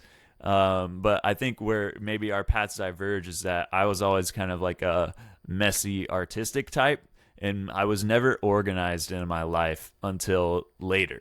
Like I was always just kind of like go with the flow, energy, vibes, creativity, and like I didn't want to do any of the business stuff with the band, and like I wanted somebody to like come in and be our manager, and like I get to just play guitar or whatever, but that didn't work. And and as I get older, I feel like the other side of my brain is developing and stuff, and starting this channel kind of like accidentally got me into this idea of like a business or whatever. And I am also aiming to like create an online income so that I can, you know, not be tied to trade my hours directly, because I teach guitar right now and I love it, but it's like not what I ultimately want to do. And so trying to like escape that matrix, you know, and I would love to, you know, do like field recordings for the YouTube channel, like go to Alex Gray's house and go to Denver, psychedelic science. So like I have this kind of like future thing that I'm trying to build towards, but it is tricky to like make an income in this space, because it's like we're dealing with illegal substances for the most part. And so like I don't know about you, but like half of my YouTube videos get demonetized. So it's like you can't rely on that. Even if you were talking about something legal, it's not a good idea to rely solely on like just the YouTube AdSense. Yeah, my channel got demonetized a while ago. Like completely? Completely. It's done. Wow. But I never counted on the YouTube AdSense as well. Yeah. I'm just worried that there's going to be completely deleted with the live trips. And it's like me displaying, taking the substance. YouTube doesn't really like that. That's so I got to be really yeah. careful with the live trips. Yeah, but definitely, I can highly encourage you to do it. It's a fun journey, you know. It's a fulfilling journey. It's a hard journey. I need to dial back more now. I'm dialing back into just going with the flow, following my excitement, and because I've been wrapping my mind too much around the marketing kind of stuff, gets its own kind of like trap. But it's a beautiful journey to learn. I mean, it's a beautiful vision to have. I mean, that's what it is. You know, when I look at it, it took 1,000 times longer than I expected. Always does, and ever still does. But even in 10 years, you know, if I get this going in 10 years, in the next 10, which might be happening, it's like that's still a success. That's still early for me, and I can go from there. You know, that's because financial independence and freedom is it's invaluable. I can see the value of that, and so I'm willing to sacrifice almost every day. You know, it's like just locking myself into this room. Or also, I mean, with the psychedelic stuff, it's what the fun part is. It's having the experiences is part of the journey as well. So I do have to go out to the conferences. I go to the festivals. You know, I go have to the retreats, have the experiences, because it's part of the journey to grow myself and to deepen my wisdom and knowledge and experience. And I mean, it's what I love to do as well. Yeah, and even if you're operating on a small scale, you know, my channel is still a small channel, but like I've met some really cool people, and who knows what that leads to down the line. Like simply knowing one person that leads you on this other life path. Like, even if it's years from now, like, who knows? We may be working together like in 2030 Absolutely. or whatever, you know? Yeah, mate, let's have a chat about that in a separate Yeah. call. But yeah, also to everybody watching, I guess it's just like I feel that many people, when they have their first couple experiences, they're like so enthusiastic about the psychedelic, and they're like, this is it. This is what I want to do with my life. And I was the same way, and kind of like still am. But still, like, just recognizing many people I talk to as well, then they gave up. They're like, this is not for me. It's too hard. I feel like if you really want it, if you really want something, there's no way that it's not happening, because if you don't give up, you can't fail. And that's Right. you just keep going. And as you said as well, the fruits of that labor are just invaluable. I feel as well, community and relationships have been the most beautiful fruit. Everything is coming from relationships. When I was starting out in the psychedelic space, I didn't have community, and so I was fine alone. But as I was finding community and going out there online and in person, everything changed. You know, with community, everything is changing. And everything comes from connections and relationships. Every opportunity. I've got like, yeah, also with the YouTube, it's fun. You know, it's such an imaginary kind of like authority that now I get invited to speak somewhere. You know, it's like I'm just like That's this cool. guy. You know, it's like this that's been shooting his videos in his room, and, Yeah. and it's like, you can just do stuff with that, and now us meeting, you know, it's beautiful. Maybe a viewer is reaching out to you or to me, and then we get into conversation, and from this conversation something evolves. We meet up in person, we go organize this retreat or whatever. This crazy stuff has been happening with connections, right? With the viewership and the relationships that are building, and everything comes from that. And also Exactly. relates also to this concept as well, which I like and which has been very present for me in the psychedelic scene. Is like the person you want to meet is just 3 people away, probably. Probably you know somebody that knows somebody that knows somebody that knows somebody that you really want to know and meet. Totally. Yeah. And in the psychedelic scene, I find it's even smaller than that. Like Yeah. some of the big names, I haven't met them yet, but even with your podcast, you know, you could say you have a podcast and then you get to talk to great people. Yeah. But even some of the really nice names and people I really admired since the beginning, they're really close to me. Just like one relationship away, probably most of them. Yeah. Dennis McKenna and Graham Hancock or wherever. They're all just like one person away now for Yeah. me. And it's I know I'm gonna meet them because I'm in the field. You know, I'm meeting people, and then from that I meet more people, and they introduce me to people, and it's like. And I introduce other people to people, and it's like it's all this fun little game. Right. And everybody is just such a kind, compassionate, open human being in this space that they're happy to meet. You know, it's like and drinking ayahuasca with one of my favorite musicians. It's like it's really Nice. fun. You know, it is such a magical world, and the psychedelic world globally, it's such a small bubble and community Totally. still, and such a tight knit, nice community. Yeah, exactly. It's all the people that are like passionate about it. Because there's people who are casual trippers, right? But then Yeah. there's people like us who are like so obsessed with it that we feel compelled to make YouTube videos. But then that leads to so much cool stuff, like meeting all these people. And just to add on to what you were saying about like if you really want to do something, just go for it and you kind of can't fail. I will say like a caveat to that, which is not like taking away from your point, but just like a little asterisk, is that like you may not succeed in the way you thought, but then it leads to some kind of other thing that ends up being really great. And like the examples that we mentioned where you meet someone, and that's probably where it is going to come from. It's like through the people you meet and the connections you make that it will change your life in a way you didn't expect. But it's like that initial push to like pursue that thing that you want to do was the catalyst to changing your life in that unexpected way. I love that. Yeah. I would even add on to that. Yeah. That was a bold statement because I feel like I have to be that obsessed to make a vision a reality, and there's no place for doubt, but there's a place for groundedness, as we talked about in the beginning as well, and knowing when to shift courses and adjust course, and as I've been saying, it's like the doubt was ever present and still is ever present of like, okay, naivete in the beginning, I want to work in the psychedelic space. You know, I've had such deep experiences then afterwards where I'm like, I don't know if I want to do this anymore. I don't know if I ever want to touch psychedelics ever again. And maybe I'll just go on the fields, you know, and be a farmer and just enjoy my life. Like, I don't know. And there is a sense almost like still I have this like, why did I choose this? Like, well, it has kind of like chosen me. I feel like I can't stop. I almost have this sensation that I'm a slave to the work. Not just psychedelic work, but also spiritual work. It's like once I got the taste, like I can't stop anymore. I've started the journey. Like now I have to walk the path. I can't unsee what I've seen. Right.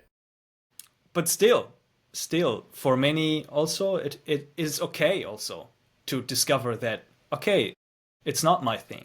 It's not, I'm not the born facilitator next day.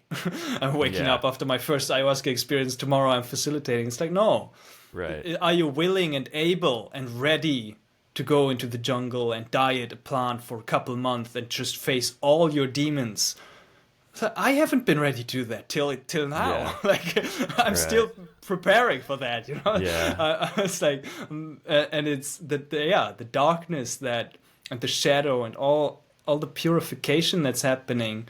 It's not an easy path, you know, to get there. And I would say it's not for the most, and that's fine as well. You know? Yeah, exactly. But if you really want to do it, you can absolutely. It's just recognizing like what kind of person are you. Like some people are much happier with the stability of a 9-to-5 job. Like even taking out the psychedelic stuff, not everyone wants to be like an online creator where it's like money's going up and down, it's always fluctuating, like you can't count on anything, stuff can get pulled out, your channel can get deleted. Like not everybody is willing to weather that kind of storm, but for some people they are, and it's like you just got to figure out which one of those you are, and that's okay, it's all valid.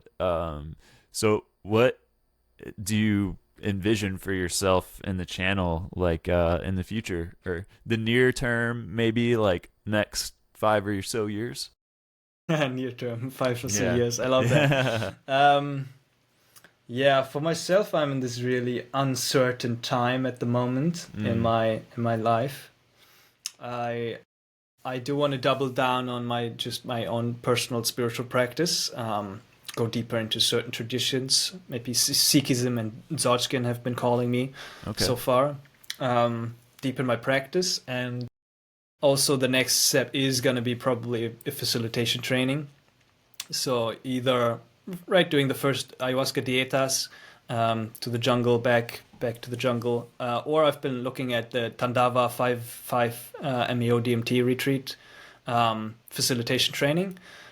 Which is calling me. So either ayahuasca or 5-MeO. I feel like I'm at this point of wanting to choose a substance to actually facilitate in. I've been just circling around, exploring all kinds of substances, bit of mushrooms, bit of LSD, bit of this. And now if I recognize if I want to really facilitate, I might want to choose pick my lane, at least for the facilitation, and really go deep there. That makes sense. For the channel in particular, I feel like I want to do less of these like shorter videos of just sharing stuff. I still want to do live streams where I share stuff from myself and trip reports and stuff, but I want to basically build a body of work in the next 5 years. I have done like one presentation right now. If you go to the channel, it's a 3-hour masterclass about psychedelics, and I really poured my heart and soul into that. And I want to do more of these. So basically I have this back catalog of information for the 4 or 5 years of research about the course that I did. And I've been holding that information back because I wanted to do this course. And so there's lots of 3-hour presentations that I can and will do. So about, for example, what are psychedelics? There's probably going to be a 7 or 8 hour presentation about the nature of language and psychedelics and exploring that, about psychedelic preparation and especially psychedelic integration. I want to really go deeper and build a body of work where it's like a library of gold, where anybody who's on the psychedelic path and working with psychedelics for their self-actualization and self-realization, they're coming there and they're like, wow, like this is insane information, and really for the preparation and integration, invaluable. So this is going to be a body of work that I want to build over the next couple of years. Yeah. That's really that's all there is to it, probably. Depending on what emerges, I can't say too much, but I'm in contact with this one guy, and if there's opportunities opening up, I'm open to adjust course and do different stuff. There's this retreat, it's called Eloisis, in the Caribbean, and they have a license to adjust and administer any psychedelic, produce and administer any psychedelic on Earth legally. And they plan to do retreats with DMT-X, the extended DMT state, wow. And like insane stuff. And I would love to be part of that project, because that's basically my end vision in like 30 to 40 years. I might want to run a retreat like that. Yeah. I didn't know, like, this vision of mine hasn't existed till now. And now with this retreat, it is actually coming to fruition with like proper naturalistic setting, proper preparation with like a 10-hand massage and really deep stuff, and really optimizing for the biggest benefit of the psychedelic experience. Mm-hmm. It's coming really close to my own kind of like vision. So if I might be involved with them, then I'll just leave everything behind actually, and just go work there. I see. So open to life, but that's generally what's coming up for me and the channel. And the channel is just a documentation of my own journey and insights that will keep on happening. Mm-hmm. That's a very psychedelic approach, right? Because it's like you sometimes have your intentions, but you got to stay open to whatever life is going to throw at you and go with that. So it's beautiful, man. I wish you the best of luck with all of that. And I have one more question that I want to ask you, and then we can wrap it up. Looking into the future still, how do you imagine a psychedelic world, or like in a future where psychedelics are legal and accessible? Like, how does that look to you? What do you imagine? That's a great question.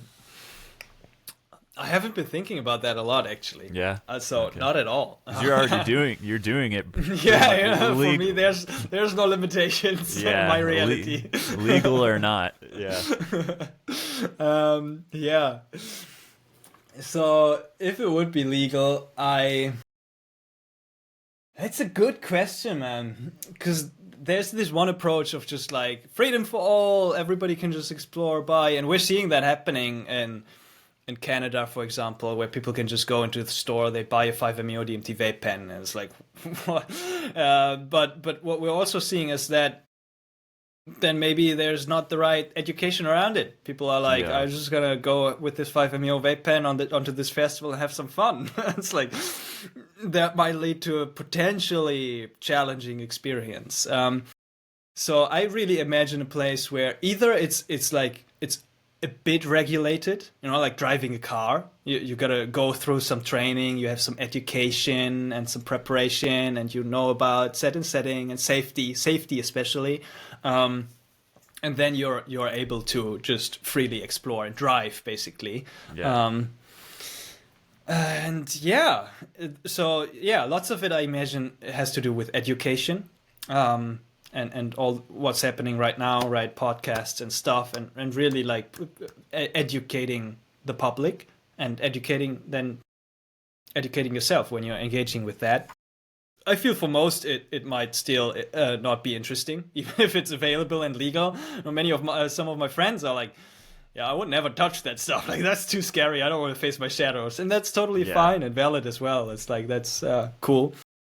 And then I really would love to see these retreat centers like Eloisis, I've been saying, where there's more of this kind of stuff, where you can go there everywhere, wherever you are in the world, you can go to a retreat, ideally more accessible than a couple $100,000 for such an experience. It's like, so also psychedelic therapy, it's just too expensive. So lowering the cost of that down to a reasonable price where any human being can afford to go there and have a really nice, potentially group or solo experience in a beautiful naturalistic setting with proper support and care for those of us who are not these courageous psychonauts just willing to blast their minds and explore insanity in their bedroom. So there's a space for facilitation and safety and to go into these experiences properly in a proper safe setting with proper preparation and integration. And then the integration support, that there's basically more accessible integration support as well, integration coaching, integration therapy, whatever's happening. So it just becomes like a natural, integral part of our society and our culture. It's widely accepted. It's known. There's research, there's studies that's already happening, but they are kind of like in infancy mode. So I imagine those getting a bit more nuanced and complex and wider in their scope of trial participants and so on and so forth. Hopefully, I guess that's another kind of like tension and hope in a conversation in of itself, not too much capitalized onto some big companies or pharma companies. So that's kind of like an area that we're moving into, right? The totally. Monopoly on psychedelic substances and how that looks like when it's coming from under to above ground. I'm not too familiar with politics. I'm really just like more on this freedom kind of like side. But it's an interesting conversation to have. I don't know if that paints a picture, but that's what I imagine. It does. And what you say about retreat centers echoes a lot of the original psychedelic pioneers. Like there's a video of Albert Hoffman saying like he imagines a future where there are these kind of retreat centers. He was basically describing where it's like a beautiful natural setting where you have support and that anyone can go. And now we live in a time where stuff becomes unaffordable. So that's another factor that you got to include. And then also, it is an interesting balance of like, how much do we regulate and how much do we just like, because it's like, I feel the personal sense that I should be able to take mushrooms or acid, like, because I exist on this earth and it comes from, humans, acid made by humans, and then mushrooms made by the earth. It's like, there should be no middleman in that situation. But at the same time, it's like, this is powerful stuff. So the same way that, you need to be able to get licensed to drive a car because it's a 2-ton death machine if you're driving 60 miles an hour on the highway, on the Autobahn, that it's too powerful to just like do it willy-nilly. So it's an interesting conversation that we'll see like how it plays out. But like if there was a low barrier entry like license to like be able to trip like in the future, let's say I was a kid 21 years old or whatever the age is in the future, like I would do that. Like that doesn't seem too oppressive to just be like, here's a little training instructional thing, like, and here's some mushrooms, like, I don't think that's like infringing on your rights to just be like, here's a resource to like do it the right way. And maybe it's still decriminalized to grow it. So it's like, if you want to go around that, I guess you can, but like, it's interesting. It's a good point that you're talking to, because I've been thinking in my innermost heart, I also feel that it's human rights, it's freedom, and I want to be able to do it, and I also want to be able to do it at 16. I would have done it at 16, even if there was a license at 21 where I could then acquire psycho. It might be probably a more responsible, mature way to go about it, because I've been also recognizing I might have brainwashed myself a little bit into spiritual beliefs when I was 16 on psychedelics, consuming all this content. So it's an interesting thing. But freedom, basically freedom to explore consciousness. Yes, and it is kind of a revolutionary act. There's times where I'm tripping and I feel this like radical sense of love, and I'm like, this is so not what the world is acting like right now, and so it feels like a revolutionary act to be like embracing that radical sense of love and freedom and being like, you can't tell me what to do. Like, I'm going to be tripping balls over here. Like, Terrence had great talks about this too. Like, be the shaman in the waterfall, you know, like embrace that kind of like out of the ordinary thing. Cause that's what a lot of this psychedelic stuff is like.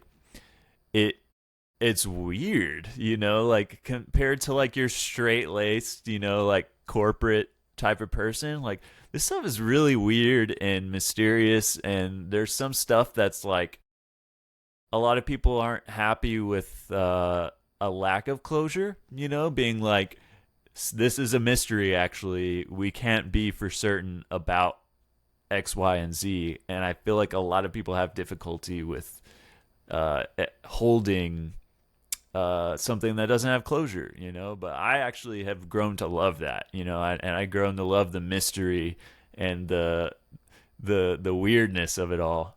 Yeah, absolutely agree. 100%. And then it's just about carrying that forward, you know, radiating out that love, being the most kind, compassionate, patient, peaceful, loving human being that you can be. Meet everybody with that radiant light that you've seen, with an open heart. Yeah, radiate that out into the world for the benefit of Yeah. all beings. Absolutely, man. Well, that's a beautiful note for us to end on. So thanks so much for coming on to talk. It was lovely to get to know you a little bit and spit ideas back and forth. And I feel that we have a lot of common ground, actually, and that was cool to discover in real time. And I respect what you do, and I'll be keeping in touch. Yeah, man. Thanks for having me. I loved this conversation. Love to connect. Keep the podcast going. You're doing great work. Thanks. And thanks for everybody listening. Yeah, really appreciate it.